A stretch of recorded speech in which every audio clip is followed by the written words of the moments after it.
Ben ritrovati cari telespettatori, grazie di seguire il nostro appuntamento di approfondimento e grazie anche alla nostra ospite che ci dà l'opportunità di parlare un tema che mi sta particolarmente a cuore, ma so che purtroppo riguarda moltissime persone e avete sollecitato anche voi di trattare di questo tema, e quindi vi presento subito la nostra esperta di oggi, è la dottoressa Marisa Galbusera. Grazie di essere qui con noi, che è psicoterapeuta ma è psicanalista soprattutto ed è responsabile di Ananke Veneto. Adesso dirò anche due parole di cosa si tratta, cos'è Ananke Veneto. Comunque lei nel settore dei disturbi alimentari è molto conosciuta.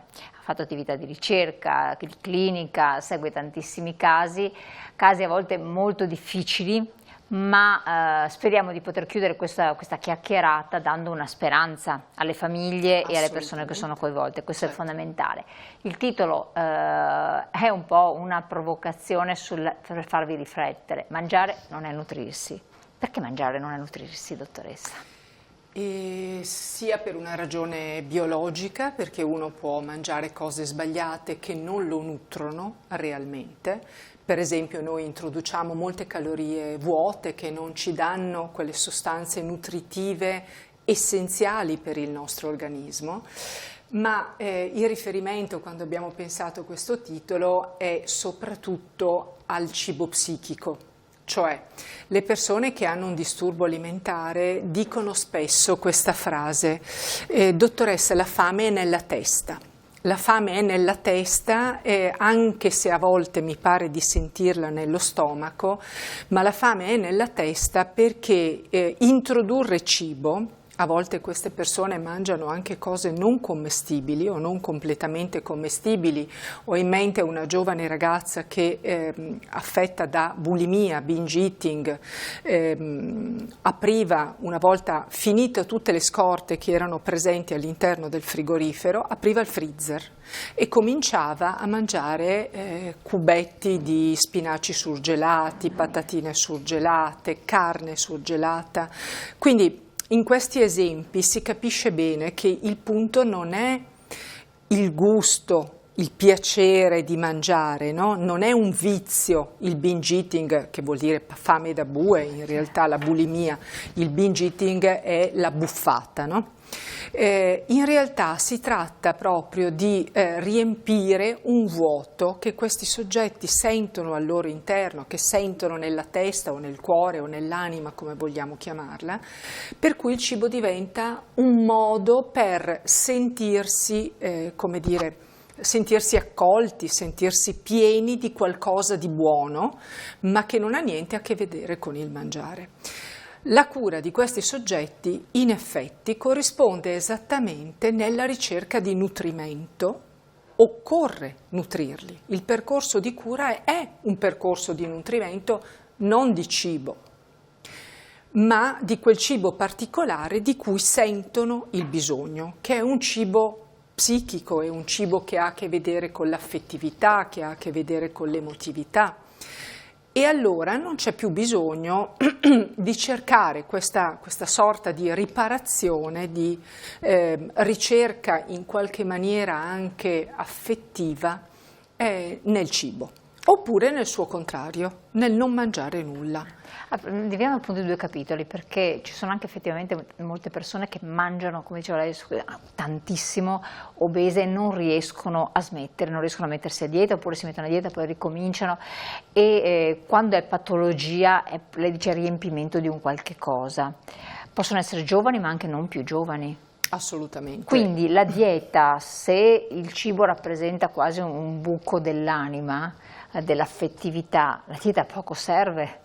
Anzi, potrebbe scavare un buco ancora più profondo o no? E di solito succede proprio questo. Molto spesso alcune persone si rendono conto di avere un disturbo alimentare, cioè un'anoressia, una bulimia o comunque una qualche forma di disagio psichico nel momento in cui affrontano una dieta oppure per una serie di ragioni a causa di una malattia, un'influenza, una qualsiasi forma di affezione, cambiano la loro forma del corpo, perché magari dimagriscono, perché hanno avuto un lutto, perché c'è stato un cambiamento, e si rendono conto che in realtà, per esempio, fare una dieta con un, tra virgolette, normale nutrizionista li scaraventa in una sorta di malessere, depressione, disagio, forte nervosismo.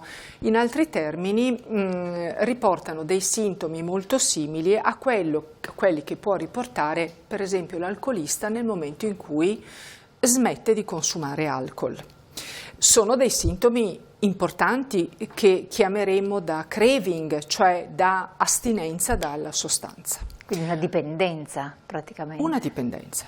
I disturbi alimentari sono una dipendenza. O dal cibo o dal non cibo, cioè dalla mancanza di cibo. Inoltre sappiamo bene che il cibo, a differenza di tutte le altre sostanze che possono essere utilizzate come dipendenza, parliamo dell'alcol, parliamo delle droghe, parliamo dei farmaci, parliamo del gioco d'azzardo, eccetera, lo shopping compulsivo, il sesso compulsivo, ce n'è tantissime. Okay? A differenza però di tutte queste droghe, diciamo così, tutti questi oggetti che possono diventare oggetto di dipendenza, con il cibo bisogna avere a che fare tutti i giorni, più volte al giorno. Mentre una persona che ha un problema con la cocaina può dire boh, la cocaina adesso la togliamo per sempre, con il cibo te la devi giocare per tutta la vita. Da quando vieni al mondo a quando te ne vai. Quindi assolutamente con il cibo queste persone che iniziano un percorso di cura devono piano piano imparare a fare pace.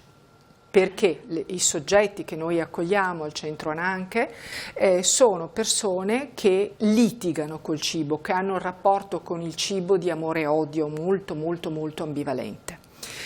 Una cosa che tengo molto a sottolineare sempre è che anche le ragazze che hanno un'anoressia restrict, che in termini tecnici vuol dire un'anoressia senza abbuffate, senza bisogno né di abbuffate né di abbuffate e vomito, ma semplicemente mangiano pochissimo, mangiano una mela al giorno o poco più, in realtà hanno moltissima fame. La fame è nella testa. Ecco perché mangiare non è nutrirsi. È il nutrimento di qualcos'altro quello di cui queste persone vanno in cerca e di cui tutti noi abbiamo bisogno, che viene dalle relazioni, che viene dal poter stare con gli altri, che viene dal fatto di sentirsi apprezzati, di sentirsi riconosciuti. Ecco, tutti questi elementi in questi soggetti non vengono registrati, ecco, colti. Però magari ci sono dei familiari, dei genitori, magari qualcuno che ci ascolta, che dice ma io do affetto, mi comporto con un figlio allo stesso modo che con l'altro, non capisco perché alla figlia X è successo questo, è diventata anoressica o al contrario bulimica, l'altra invece no.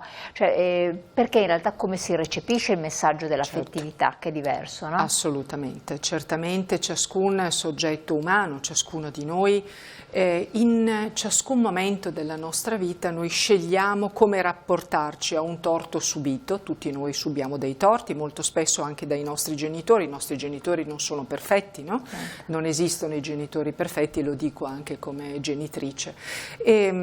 Allo stesso modo, quindi dicevo, ciascun soggetto reagisce in maniera diversa ai traumi, ai microtraumi che molto spesso accadono nel percorso difficile e complicato di evoluzione che un soggetto umano deve avere a partire ancora prima della nascita, perché recenti ricerche registrano un inizio di rapporto tra il bambino, il suo ambiente, la madre, il padre, eccetera, eccetera, addirittura ancora prima della nascita all'interno del grembo materno. Siamo soggetti terribilmente delicati, terribilmente esposti e fragili, ciascuno di noi. A volte ce lo dimentichiamo perché magari siamo presi da tantissime cose, le cose ci riescono bene, ma in realtà siamo terribilmente fragili e delicati. Figuriamoci, no? A partire dallo sviluppo del bambino piccolo fino ad arrivare all'età adulta, è un percorso molto complesso. dove molti elementi devono incastrarsi che hanno a che vedere non solo con la famiglia, ma anche con tutto l'ambiente circostante. Sappiamo bene, non sempre ne parliamo abbastanza, di quale influsso ha la nuova tecnologia sui giovani oggi. Certo. Okay? Non parliamo solo dei social, parliamo dell'intelligenza artificiale, parliamo dei contatti con i coetanei, che a partire più o meno dalla prima media in poi, cioè alla fine delle scuole elementari, sono moltissimo mediate da WhatsApp, dalle telecomunicazioni. Questo sposta notevolmente l'ago dei rapporti umani, no? E ci fa sentire necessariamente, apparentemente più uniti, in realtà sotto molti versi molto soli. Ecco, infatti volevo chiederle, dati alla mano, sembra che questi casi di disturbi alimentari siano aumentati nel tempo. Ci sono stati dei picchi post-Covid, ma lì poteva anche capirsi nella dinamica del periodo, però poi rispetto ad anni addietro sono aumentati oppure sono passati all'evidenza, sono stati tra virgolette denunciati dai stessi genitori che vogliono trovare una soluzione? Com'è la situazione? Oppure perché una volta magari qualcuno che ha una certa età ci dirà ma queste cose non capitavano, erano rarissime? I bei tempi andati. Allora, l'aumento è innegabile, cioè non ci possono essere fraintendimenti su questo punto. Anoressia, bulimia, binge eating, disturbi alimentari, tout court, vigoressia, che si sta diffondendo tantissimo oggi tra i giovani maschi. Che fa la vigoressia, esatto, detta anche complesso di Adone, consiste invece nel sentimento di guardarsi allo specchio e di non sentirsi mai abbastanza vigorosi, abbastanza muscolosi, abbastanza grossi, eccetera, eccetera. Diventa una malattia molto seria. E l'altra, la vigoressia e l'ortoressia, che invece consiste l'alimentazione diventa una sorta di religione, perché i cibi devono essere assolutamente naturali, assolutamente allevati, oppure quasi tutti sono vegetariani o vegani, biologici, coltivati a chilometro zero, neanche biologici, perché chissà cosa si nasconde dietro a quella biologia, cotti per ore e ore in un certo modo.